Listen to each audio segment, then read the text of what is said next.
dongeng itu tidak hanya bisa disampaikan secara verbal ya, tapi kita bisa tetap menyampaikan mereka dengan indera-indera yang kita miliki. Banyak WA masuk, cancel. Jadi anak-anak kalau takut apa boleh nggak? Boleh. Halo sahabat tangguh, kembali lagi di podcast BNPB. Nah, kalau kemarin sudah dipandu sama salah satu rekan saya, Dembalia Agustina, kalau hari ini sama saya nih gilirannya. Halo sahabat tangguh, saya Rantika Tikaningrum Darmawan, dan pada hari ini kita semua yang ada di sini akan memberikan informasi-informasi seputar penanggulangan bencana maupun isu-isu terkini terkait upaya kita dalam membangun ketangguhan Indonesia menghadapi bencana.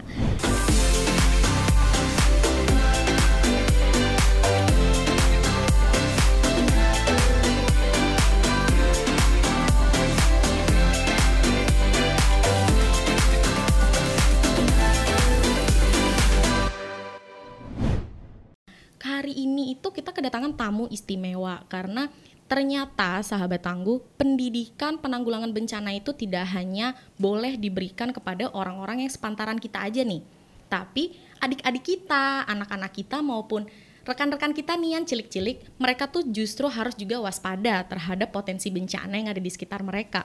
Karena seperti yang kita tahu, bencana bisa datang kapan saja dan kepada siapa saja. Nah, biar sahabat tangguh gak penasaran nih atau kaget karena pas ngeliat narasumber tuh glowing ganteng gitu. Nah, hari ini Ranti ingin menunjukkan semacam cuplikan sedikit tentang narasumber kita dan kiprahnya dalam mendukung penanggulangan bencana kepada anak-anak. Mari kita simak videonya.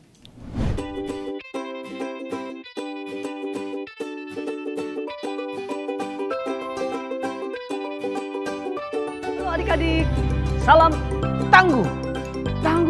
Tangguh. Siap mendengarkan ceritanya? Kalau sudah siap, duduk yang rapi. Pasang telinganya. Lihat ke depan. Kalau udah mulai ceritanya.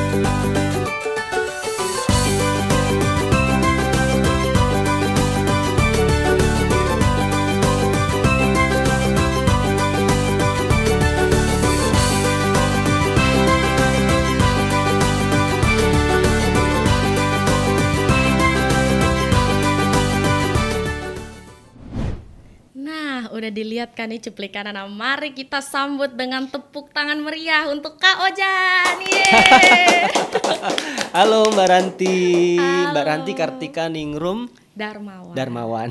Panjang ya. Panjang, betul. Apa kabar Kak Ojan? Sehat, baik. Sehat ya. Kayaknya kalau lihat dari video tadi, ini tahun berapa nih Kak Ojan? Masih ingat gak kira-kira tuh tahun berapa tuh? Kayaknya 2018 ya, apa 2019, lupa saya. 2018, 2019, ya. Tapi ini 2022, lihat wajahnya nggak berubah ya. Terima apa kasih. Ada tips-tipsnya nggak ya? Kan itu belum lama. Oh belum lama, berarti kita harus undang lagi Kak Ojan, mungkin 2-3 tahun ke depan lagi kita undang lagi 30 ya? tahun ke depan. Aduh, amin, semoga kita semua panjang umur ya. Oke, nah Kak Ojan, boleh perkenalan sedikit gak nih tentang nama panjang Kak Ojan? Pasti kan Ojan tuh banyak ya di negara kita Indonesia ini. Siapa sih Kak Ojan ini, dan kira-kira sudah berapa tahun nih berkiprah dalam dunia mendongeng seperti itu? Saya Ahmad Fauzan. Oke. Panjangnya Ahmad Fauzan. Sebenarnya mendongeng baru dari 2012. Tapi memang sejak awal saya gabung di dunia dongeng itu saya sudah langsung gabung di sebuah komunitas namanya Gerakan Para Pendongeng Untuk Kemanusiaan atau GEPUK, dan kita itu kumpulan pendongeng profesional yang kerjaannya datang, salah satunya ya, datang ke pengungsian. Gitu, dari mulai Gunung Sinabung, pengungsian Rohingya di Aceh, kemudian banjir, kebakaran, tanah longsor, semua bencana kita datang gitu. Jadi dari awal memang ya salah satu konsen saya di bidang kebencanaan. Oke, berarti memang saat berkiprah tuh langsung mengerucut ya Kak Ojan ya, bahwa memang untuk pendekatan kepada anak-anak terutama yang terdampak bencana. Betul sekali. Berarti kalau di total nih Kak Ojan, udah dari 2012, kota-kota mana yang pernah dijabahi nih sama Kak Ojan? Kalau provinsi hampir seluruh Indonesia. Oke. Tapi ada yang paling berkesan nggak kira-kira di kota mana gitu? Apa semuanya benar-benar berkesan karena punya Semuanya hal yang berkesan, berbeda? iya. Wow. Sebenarnya yang paling berkesan itu kalau konteksnya bencana waktu ini di pengungsian anak Rohingya di Oke. Aceh. Karena mereka kan nggak bisa bahasa Indonesia kan? Oh, wow, itu tantangan banget Iya ya. bener. Wow. Kita harus membantu mereka memulihkan stres. Betul. Sementara mereka nggak bisa bahasa Indonesia. Saya nanya, can you speak English? No, kata mereka. Oke. "Oh, bahasa Inggris juga nggak bisa. Ya kebetulan saya juga nggak bisa. Alhamdulillah. Oh, berarti terbantu ya. Terbantu. Itu berkesan banget. Jadi akhirnya kita banyak pakai pantomim, sulap, alat peraga gitu, bahasa Tarsan lah. Dan itu berkesan sekali. Dan berarti memang dongeng itu tidak hanya bisa disampaikan secara verbal ya, tapi Iya. kita bisa tetap menyampaikan mereka dengan indera-indera yang kita miliki gitu ya. Contohnya tadi Betul. pantomim memang menarik banget ya, karena sekarang tuh di masa pandemi ini apalagi Kak Ojan, kita kan ketemu langsung nih susah. Dan apalagi tuh anak-anak dengan adanya sekolah dari rumah, fokus mereka untuk selalu berada di komputer, untuk mendengarkan verbal itu kan juga cukup sulit ya. Iya. Tidak semenarik yang sebelumnya. Kalau tantangan Kak Ojan nih saat pandemi, kali ini nih apa aja nih? Oh, pandemi itu tanggal 3 Maret kalau nggak salah ya, itu diumumkan lockdown, 3 atau 4 Maret gitu. Sebelum diumumkan lockdown itu semua banyak WA masuk, cancel. Semua sampai beberapa bulan ke depan itu benar-benar semua job hilang. Oke. Dan aktivitas mendongeng itu hilang gitu. Sampai akhirnya orang-orang kenal Zoom, Ya, betul. Google Meet dan lain sebagainya. Nah, mulai dari situ ternyata aktivitas mendongeng via virtual itu bahkan jauh lebih banyak. Oke. Karena kalau tatap muka ya, orang kan kalau mau ngundang paling Jabodetabek yang tanpa transportasi segala macem, Betul, keluar betul. daerah mereka harus mikirin budget yang besar. Pas pandemi ini seluruh Indonesia Seluruh Indonesia virtual, bisa iya. mengakses Kak Ojan mengakses gitu. tanpa ya. harus keluar biaya transportasi, hotel dan Betul lain sekali. sebagainya gitu. Jadi justru pas pandemi ternyata ada peluang-peluang baru dan kami juga belajar beradaptasi bagaimana bercerita virtual karena beda banget loh Karanti. Pasti. Dan yang dirasakan anak-anak juga berbeda pasti ya. Dan ini buat guru-guru nih juga penting karena kadang-kadang kalau kita gagap ya teknologi gitu, anak-anak ya tau lah ya, mereka matiin video, mereka mute, nggak tahu dia ngapain. Betul. Nah kalau kita tantangannya adalah mengadaptasi format panggung menjadi format virtual dan itu asik banget.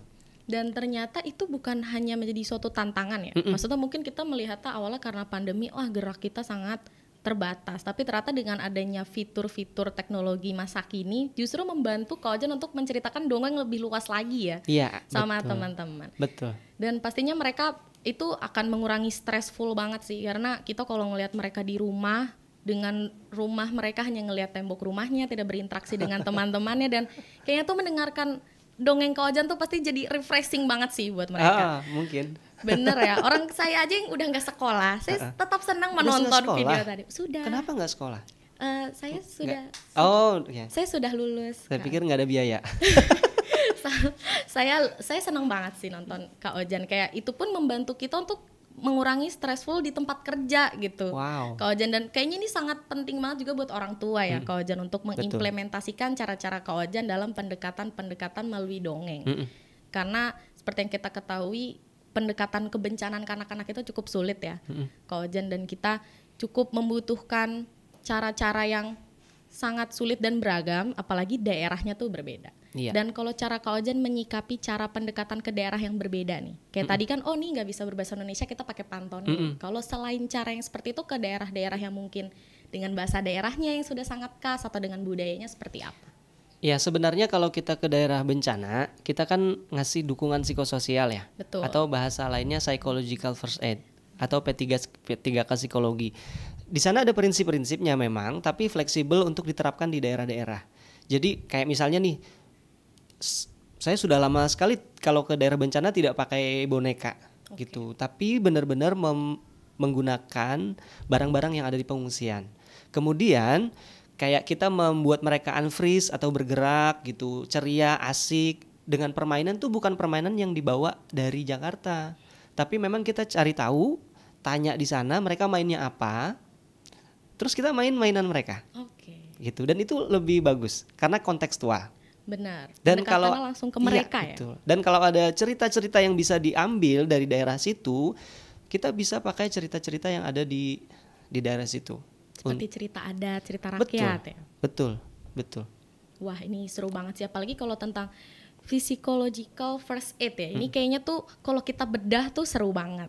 Nah, tapi karena semua masyarakat Indonesia nih sudah menonton video Kak Ojan gitu, muncul beberapa asumsi nih, dan melahirkan kayak pertanyaan, ini sebenarnya benar nggak sih Kak Ojan menghadapi pengalaman yang seperti itu, atau ini hoax gak sih? Nah, kita mau coba klarifikasi nih Kak Ojan tentang pengalaman-pengalaman Kak Ojan lewat mitos dan fakta. Kita coba jawab ya Kak Ojan ya. Siap. Oke.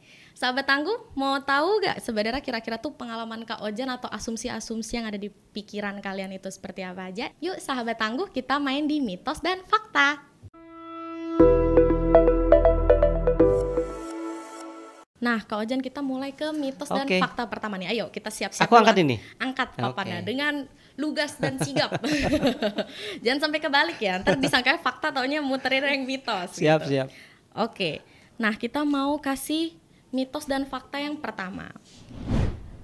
Semua orang yang mengalami bencana pasti trauma dan butuh trauma healing. Itu mitos atau fakta?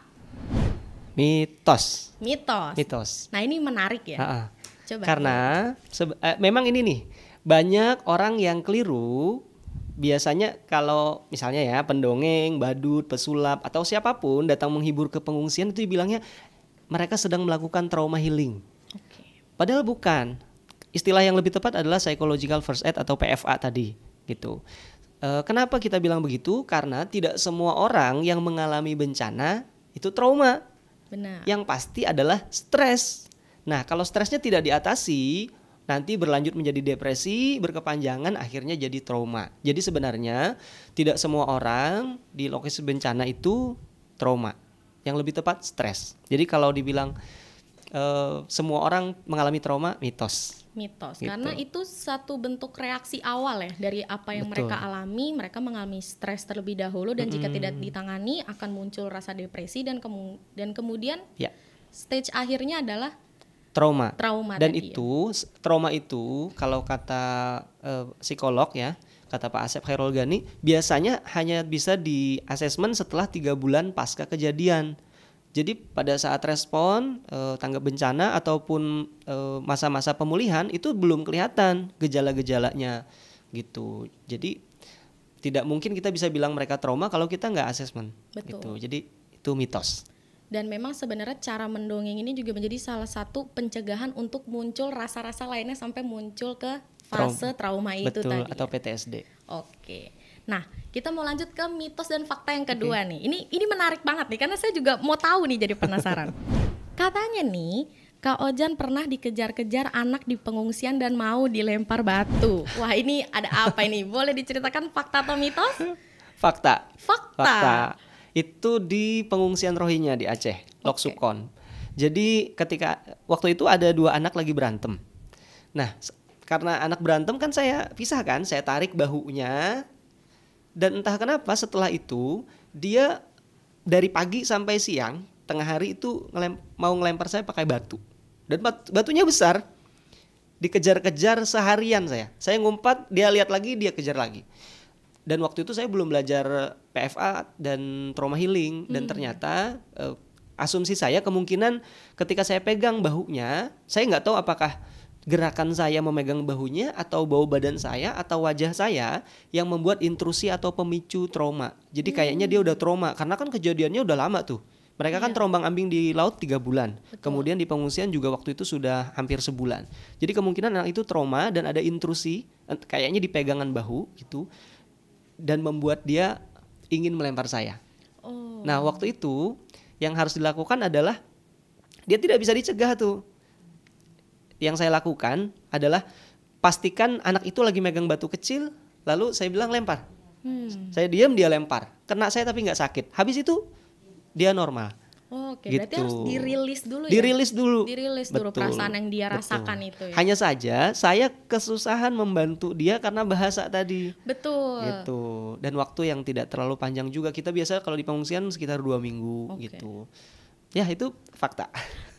Tapi memang kita juga tidak bisa untuk melarang orang tidak merasakan ya apa yang sedang dia ingin keluarkan gitu. Iya. Apalagi anak-anak, pasti kan mereka juga agak susah ya untuk menjabarkan sebenarnya apa yang mereka rasain gitu. Betul. Tapi saya salut sih dengan cara itu, maksudnya ketika dia sudah melemparkan batunya, dia meriliskan rasanya dan ternyata gak ada apa-apa gitu. Dan rilis emosi itu penting. Jadi kalau kita ngasih PFA, ada satu sesi yang kita membantu mereka stabilisasi emosi namanya. Pengungsi yang mau nangis, yang mau bahkan histeris, kita fasilitasi, silahkan gitu. Dan kita harus validasi bahwa yang Bapak Ibu rasakan, takut, sedih, mau nangis, mau teriak, itu normal. Ya, kadang-kadang kan orang kita kan anak kecil lari-lari kan, terus jatuh, kakinya berdarah, kata orang tuanya apa? Gak boleh nangis. Gak boleh nangis. Anak cowok jagoan, gak sakit. Padahal anak itu merasa sakit dan dia harus tahu bahwa itu sakit. Dan kalau dia mau nangis, dia sedih, dia harus tahu bahwa emosi itu namanya sedih. Gitu. Nah, di pengungsian kita melakukan normalisasi ketika mereka semua kita tanya, Bapak Ibu kalau kemarin di Lumajang Semeru, Bapak Ibu kalau ada yang hujan, ada yang masih takut, ada siapa? Angkat tangan semua.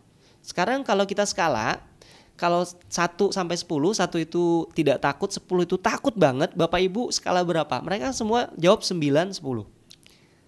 Setelah mereka angkat tangan semua, itu mereka takut gitu, kita kasih tahu, Bapak Ibu, yang Bapak Ibu rasakan itu namanya takut, gelisah, was-was, itu normal dan itu boleh. Karanti, aku sangat berkesan setiap kali memberi PFA itu, bahkan ketika kita ngasih tahu mereka bahwa yang mereka rasakan adalah normal, itu sangat berharga. Iya. Tiba-tiba wajah mereka berubah. Oh, boleh ya? Karena selama ini mereka dikasih tahu suaminya nggak usah takut Bu, nggak usah takut Nak. Dan ketika kita bilang itu boleh, itu normalisasi namanya. Gitu.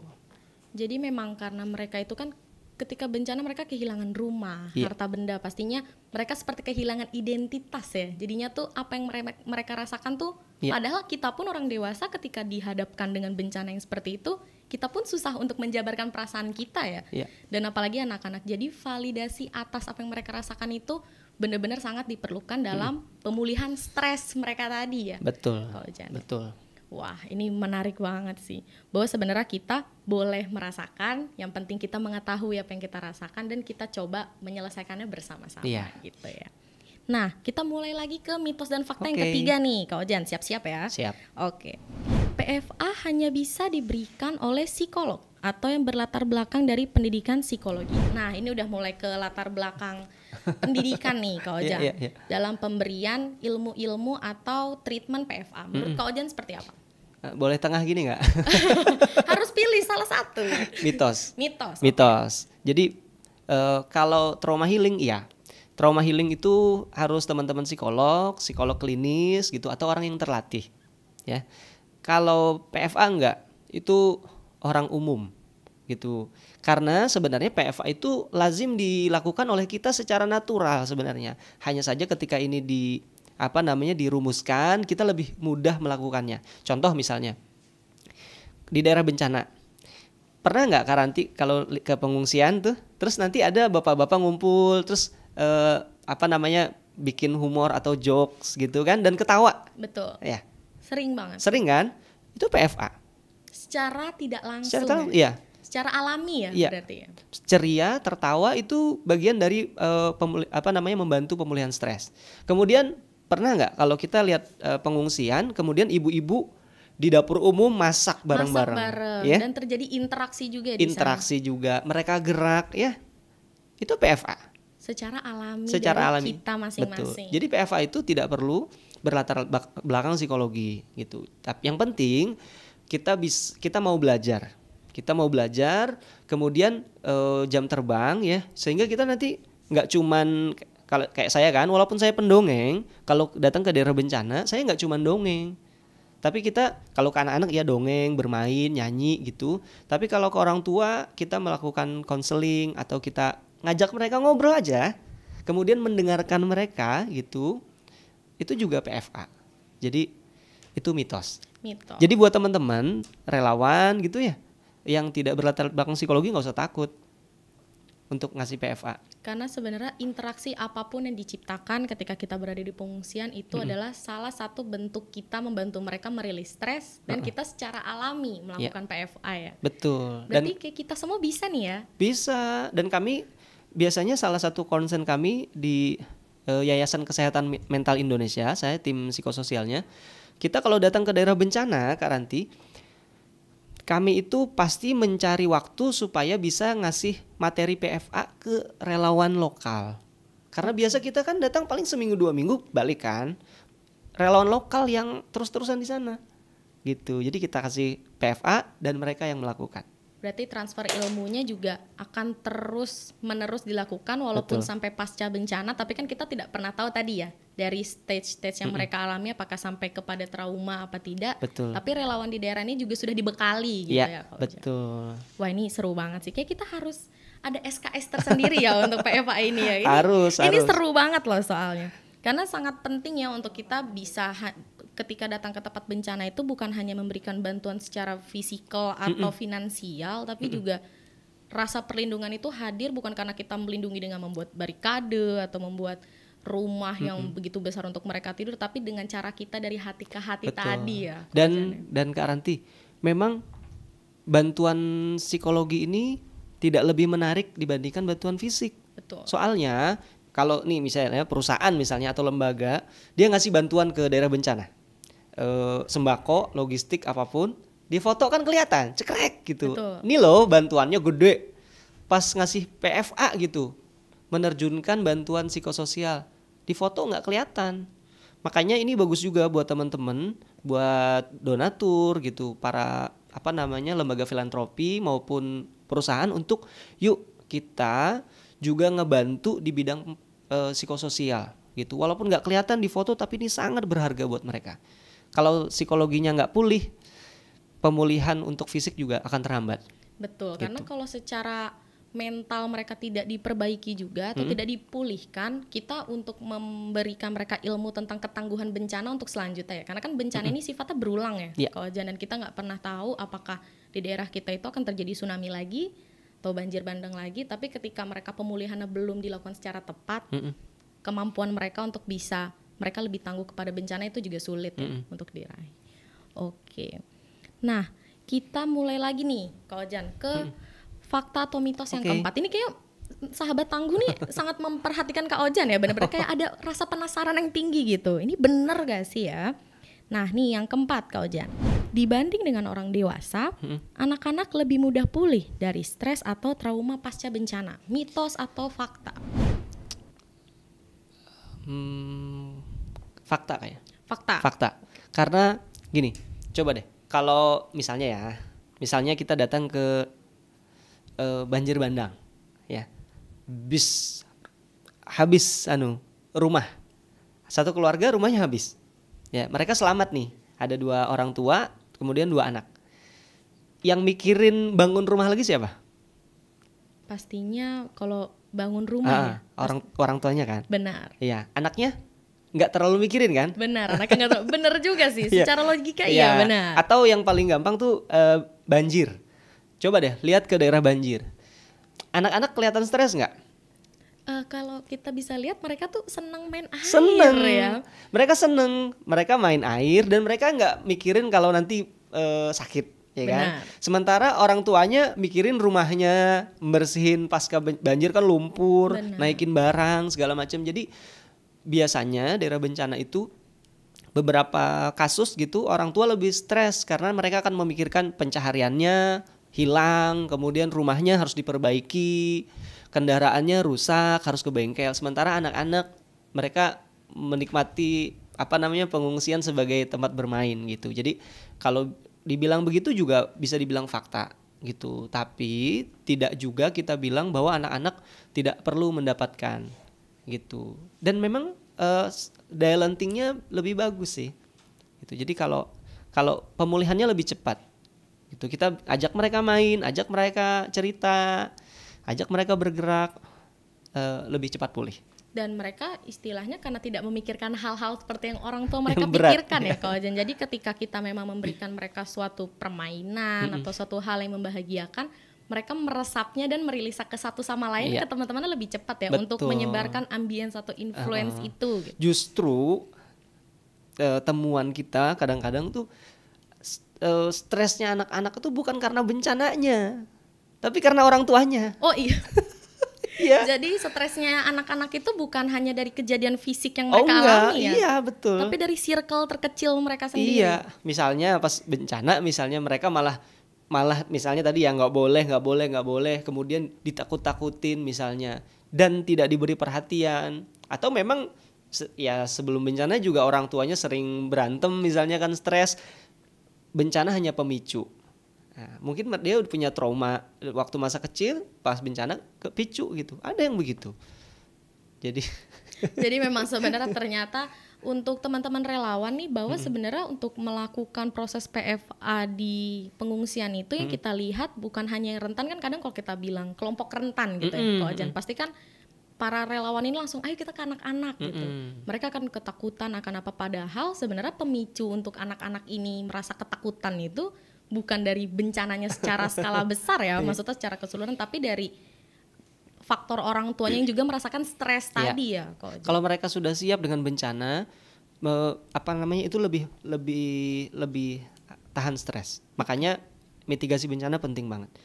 Gitu. Terus ini ketika bencana gitu kan, anak-anak itu mereka biasanya ya, mereka lebih enjoy aja gitu dengan situasi apapun. Yang penting mereka bisa main kan? Benar. Gitu. Dan mereka tetap bisa menemukan yang kalau kita bisa lihat di pengungsian tuh selalu anak-anak ini mau selalu sama temennya ya kadang dibanding dengan orang tuanya atau dikumpulin untuk makan bareng atau mau dalam momen apa, mereka pasti maunya berkerumun dengan teman-temannya ya. Oh, dan satu lagi, kita ada temuan unik juga nih di daerah bencana, ada satu istilah orang lokal bilang gini, trauma karena trauma healing. Trauma karena trauma healing. Kira-kira sahabat tangguh yang ada di studio bisa meresapi nggak tuh ya? Trauma karena trauma healing. Udah diobatin bukannya sembuh, malah semakin menjadi-jadi apa karena gimana tuh Ko Ojan? Biasanya gini, kita datang, coba deh amati aja. Bantuan untuk anak-anak tuh banyak ya. Kemudian hiburan tuh banyak. Bahkan kebanyakan sehari itu di satu pengungsian itu bisa 5 sampai 7 kelompok relawan datang untuk menghibur anak-anak. Anak-anak bangun pagi, makan, habis itu datang relawan, disuruh nyanyi-nyanyi, ketawa-ketawa, main-main 1 jam.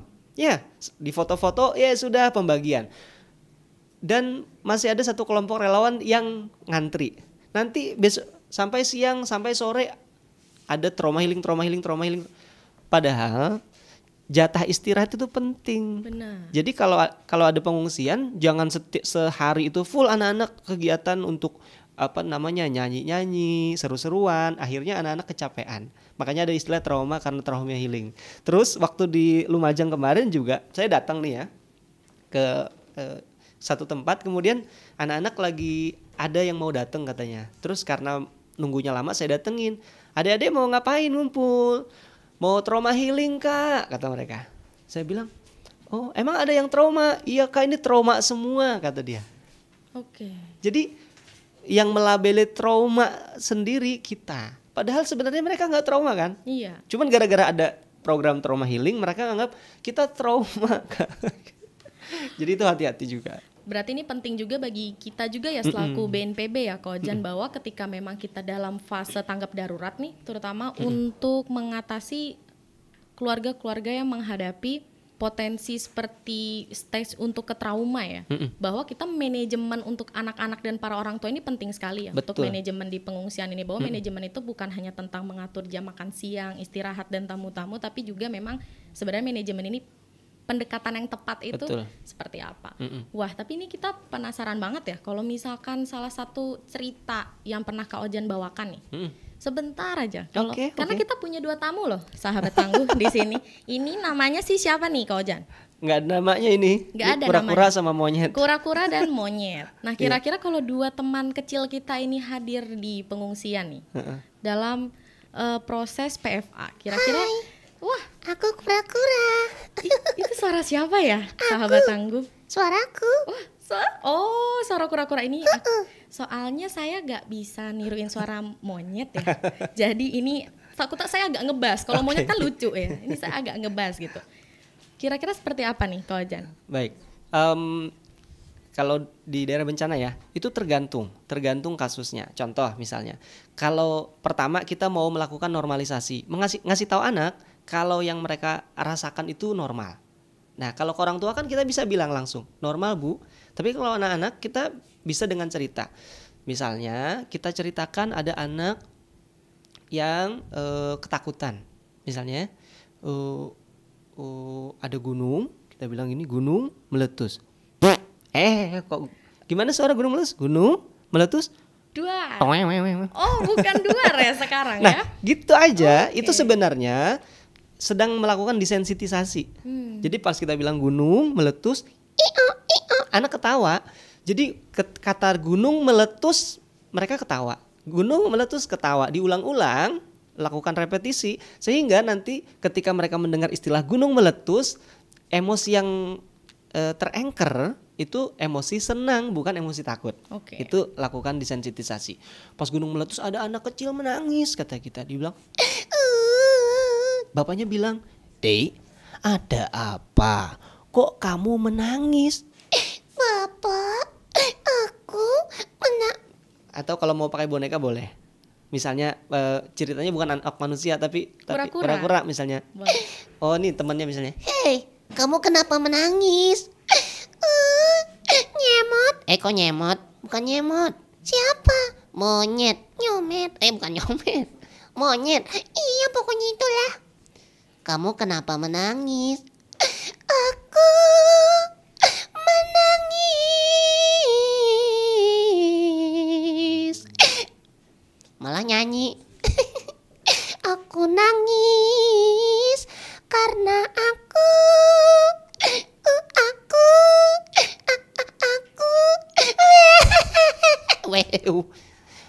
nangisnya dilebay-lebaykan dulu biar anak ketawa. Itu. Jadi kita menghubungkan antara tangisan, ketakutan dengan keceriaan. Terus kata monyetnya, yang bener dong. Kamu nangis kenapa? Aku nangis karena aku takut. Kemarin aku dengar ada geledek duer, terus aku malah ketakutan. Padahal kan anak cowok nggak boleh takut ya. ini metafor. Anak kalau dengar ini nggak boleh takut, anak cowok nggak boleh takut. Lalu dinormalisasi, kata monyet. Kata siapa? Kalau kamu habis bencana kemarin nih kan, gunung meletus, terus kamu dengar hujan takut? Gak apa-apa, itu boleh. Wong aku juga takut. Yang takut gak cuman aku. Iya, yang takut bukan cuma kamu, tapi aku juga. Oh, boleh. Boleh. Bahkan ya, gajah takut, singa takut, serigala takut, kucing takut. Dan dikasih tahu sama dia bahwa semuanya takut. Lalu kata kura-kura, oh kalau begitu yang aku rasakan ini boleh, normal?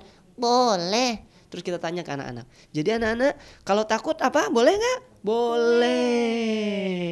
Dan terjadilah normalisasi namanya. Gitu. Wah, gampang kan? Ini mudah dilihat tapi pastinya sulit untuk dilakukan ya kawan. Tapi ini menarik banget ya. Yeah. Menarik banget karena akhirnya anak-anak itu bisa melihat sendiri bahwa bukan hanya mereka yang mengalami ketakutan dan duka, tapi kita semua turut merasakan bersama dan mereka. kita nggak harus menasihati langsung. Kamu nggak boleh takut, nggak usah gitu. Mereka tidak langsung dinasihati tapi melalui metafor-metafor tokoh dalam cerita. Itu Kak Boleh Anti. dada-dada dulu ke sahabat tangguh. Terima kasih ya. Aku udah ndak takut lagi. Ternyata kalau ada bencana takut, gelisah, was-was itu boleh. Semuanya boleh. Yeay. Kalau boleh nggak apa-apa kalau gitu ya. Teman-teman juga ya. Ayo kita tangguh bencana. Tangguh, tangguh, tangguh. Dah. Yeah.